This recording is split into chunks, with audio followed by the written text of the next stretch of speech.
Okay, mayong mudto na usab kanatong tanan Luzon, Visayas, Mindanao.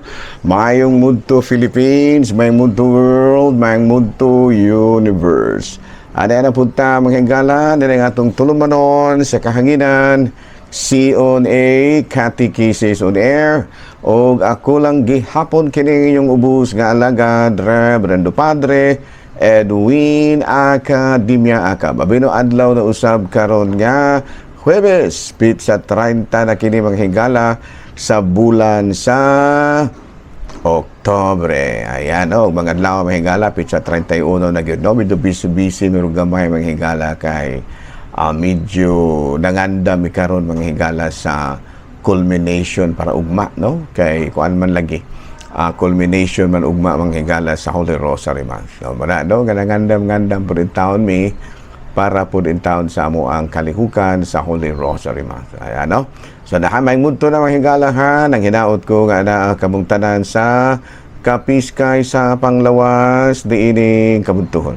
Abino ato paday nga timbayaon mga higala og may mudto nga atong talahorong obispo Bishop Folito B. Cortez, ang atong mga kaigsuonan nga mga kaparian Lukop, Kabisayan ug Mindanao nga nangalagad sa Katolikong simbahan. Abino higala no ako dayang pasalamatan no ang maninilhig dinha sa may kuan dinha sa may kining mabinay no kay iyang nakit-an ba ang kining kuan sa ako ang driver si Edison Chu.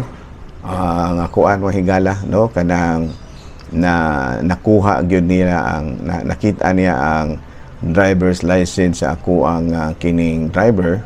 Nahulog man lagi itong pag-anto na mo ang sa 27 kay nahulog man dito sa Babinay kanang man may kanang nang unsa ngalan ana nang misita man pud mi didto wala nga nahulog po din taon ng driver's license sa ako ang driver no so man no nga nakita niya nagitawagan niya ang katuang in case of emergency ang pag-umangko ni Edison Chu ug nakuha gyud ang taon nabalik yung taon ang kining kining driver's license ni Edison Chu. Salamat kayo dungha o inday ba o ginga man usab ni Father Primo Taok do. Salamat po kayo no. O niya, og ako mong pasalamatan og naminaw manggani ron si Father Agus no, ang kura paruko usab dito sa Kabangkalan kay didto man pud may mga higala sa Kabangkalan no. Salamat kayo. No nya ako po mga parokyano no, daghang kayong salamat nga sa inyong nga inyo pug gyud nga gisuportaran ang ato ang kalihukan. Abi no ari na ta mga higala sa ato nga CBCP News balitang simbahan ini kabuntuhon. Cebu Archbishop urges Jews to be active in church life no makini karon ang panawagan ni Archbishop Alberto Uy ngadto sa mga kabatanunan nga mamahimo silang aktibo sa kalihukan sa simbahan. Ayan no. Og ingon man sa Vatican si Pope Leo XIV nanawagan karon sa nga ipahigayon gyud ang Catholic education amid challenges of modern society and technology.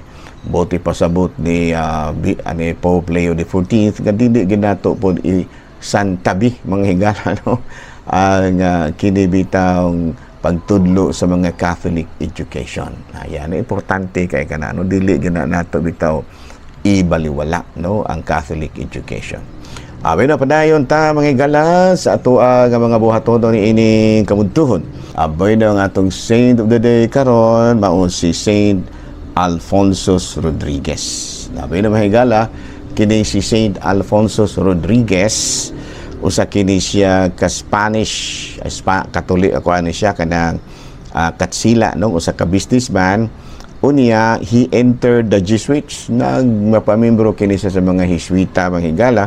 Unya naila kini siya sa iyahang pagkabalaan ug pagkamaampuon no nya nahimo kini siya manghigala nga usa ka santo no ana no so bana no si San Alfonso Rodriguez. Ayan bino padayon ta manghigala ari na ta sa atuang kining katekisem bino no ari na ta sa atong katekisem manghigala bino ari ta atong hisgutan ginagmay manghigala kining kabahin sa kabahin sa Halloween. Halloween naman eh. All Saints Day. Ayan, oh. Kining kabahin sa All Saints Day, mga higala. Abi no, ang All Saints Day, mga higala, sigon diri sa ato usab nga pagtuon. Sigon diri sa ato ang pagtuon kining All Saints Day. Gisugdan kini ni San Bonifacio IV. Ayan, no? Gisugdan kini ni San Bonifacio IV. Pero kining All Saints Day, the history and traditions behind the holiday. Naman itong title, mga higala, no? All Saints Day, the history and tradition behind the holiday. Abi na, mga higala, kining All Saints Day, mga higala, gisugdan kini ni San Bonifacio di 4, no? Pero May 13 kini, mga higala, gisugdan ni San Bonifacio na itong 609, tuig 609, in honor of the Virgin Mary and all martyrs. Sa ito pa ang kini dili gyud direktamente nga nahimo nga All Saints Day kining November, kini bitang All Saints Day, niagi pa kini og kalambuan. Sigon sa history ug tradition, nagsugod kini ni antong 609, unya ang una yung mipahigayon ni ini si San Bonifacio IV, pero May 13, no, kay in honor man of the Virgin Mary and all martyrs. And then ni antong 731 to 741, 10 years, kuan kini, no, gi-develop kini ni Pope Gregory III and he dedicated a chapel in St. Peter's Basilica in honor of All Saints. November 1 na. November 1 na siya. And then, antong year 837, gidevelop usab kini ni Pope Gregory XIV nya of official observance All Saints Day, November 1. Unya ang tibuok na gyong simbahan. No, unya for Catholics, this is a holiday of obligation. No, di gihimo kini nga holiday of obligation diri sa Pilipinas. Diri sa sa uban nga mga pipilara ka nasod ang wala mo ilan ni ini nga holiday of obligation. Usa na ni ini ang US. Pero diri sa Pilipinas ug sa uban nga mga European countries, kuan gini siya, labi na sa mga Latin American countries, ang November 1 is a special day, holiday of obligation. Unya dili lang kay gi-honor ang mga saints, kung dili apil nga gi-honor ang mga nangamatay tanan nga mga loved ones, usually with prayers, flowers and offerings. No? Unya sa pagsaulog nato sa kining All Saints Day, ang highlights gyud ni ini mahigala mao ang pagdala og bulak sa mga lubnganan ug pagdagkot og kandila. No, unya makapanguntahan na kita kung sa man po'y Christian tradition, mga padre, ni ining pagdagkot o kandila. Bino ang Christian tradition ni ini, ang sinugdanan gyud ba, sa una gud, mga higala, labi na during the persecution, ang mga Kristohanon adto magmisa didto sa catacombs, kanang sa mga langob nga mo'y gihimong lubnganan, adto nila didto magsaulog sila dito. Unya kay ngit-ngit man lagi kay lango baya, muna nga magdagkot sila og kandila og uban nga mga lampara. Okay, di lagi makita. Mas may nga magdagkot sila. And then nahimo dayon sa diha nga nawala na ang persecution during the time of kanang singalaan ning Constantine, Emperor Constantine. Ang lighting of candles nahimo ng ceremonial part of the celebration. Mula nawala. Wala nila giwala ang kalagmitan gyud nga gidagkutan. Mura pag naapi na nila. And of course, ilan na kining gibutangan og simbolo no pagdagkot og kandila. Ang si Kristo ang kahayag sa kalibutan nga gisimboluhan sa kandila, no? And then ang maong kandila usab nagsimbolo usab sa mga santos nga naman tungod kay sila nagsunod man usab sa kahayag ni Kristo. Tungod niadto na-develop ang mga key traditional uses kabahin sa Easter Vigil, bunyag, naagi kandila, Advent, ug sanctuary lamp. Kaya daaman lagi si Kristo diha mismo sa kandila. And then the light signifies our prayer offered in faith. Muna, no? Pero at gamay kisgot-isgot mga higala, no? Kabahin sa BEC na ni, no? Kini kong BEC mga higala, no, para nako usa ni ka klase sa misyon karon mga panahon na, no? Kay maumang gyud ni karon ang banner project sa atong diocese kining BEC.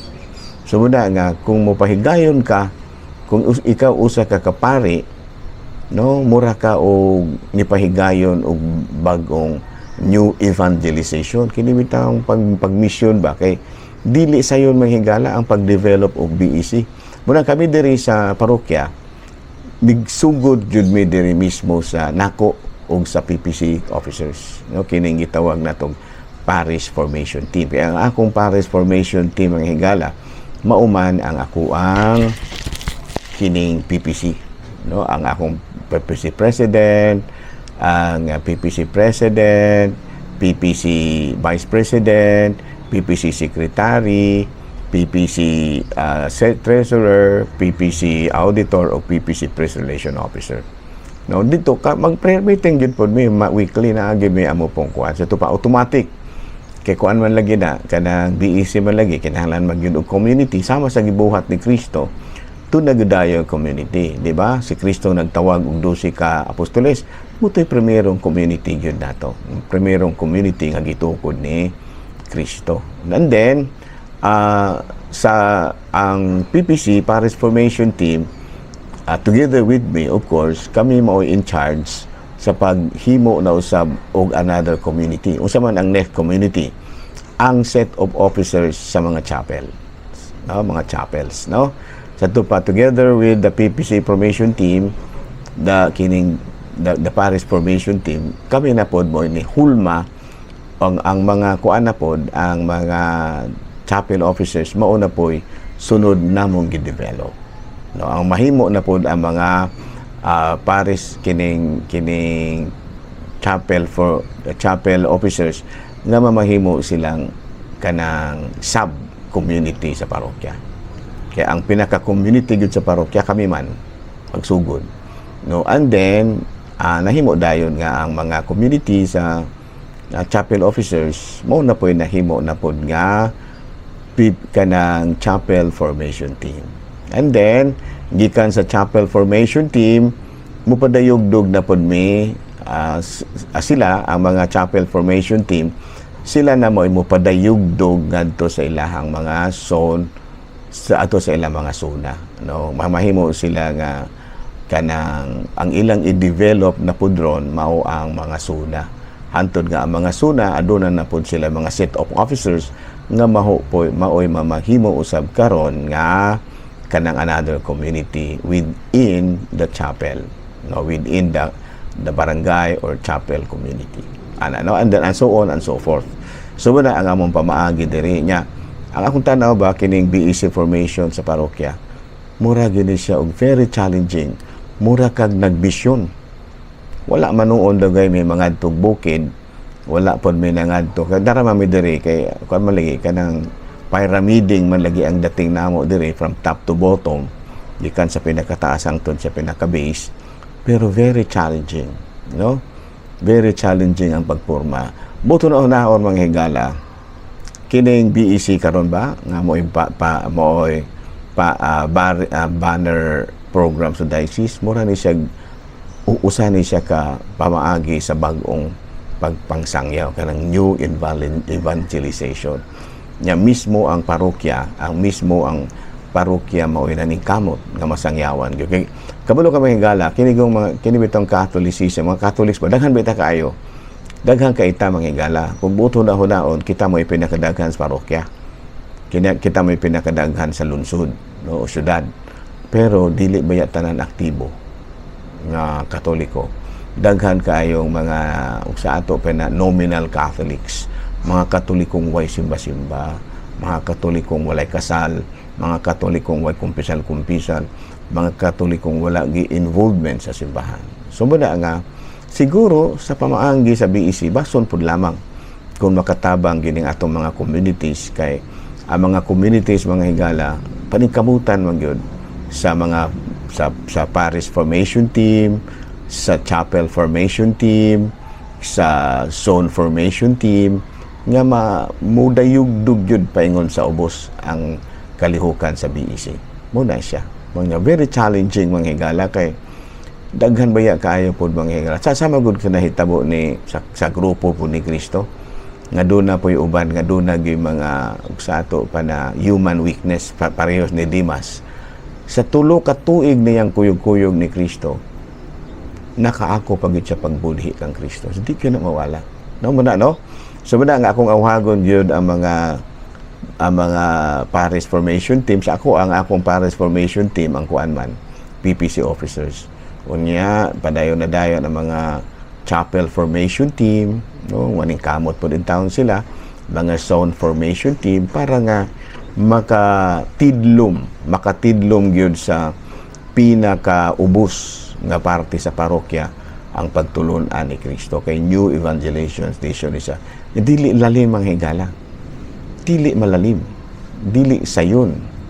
Dili ingon ni ana kasayon ang pagpahigayon og BEC formation.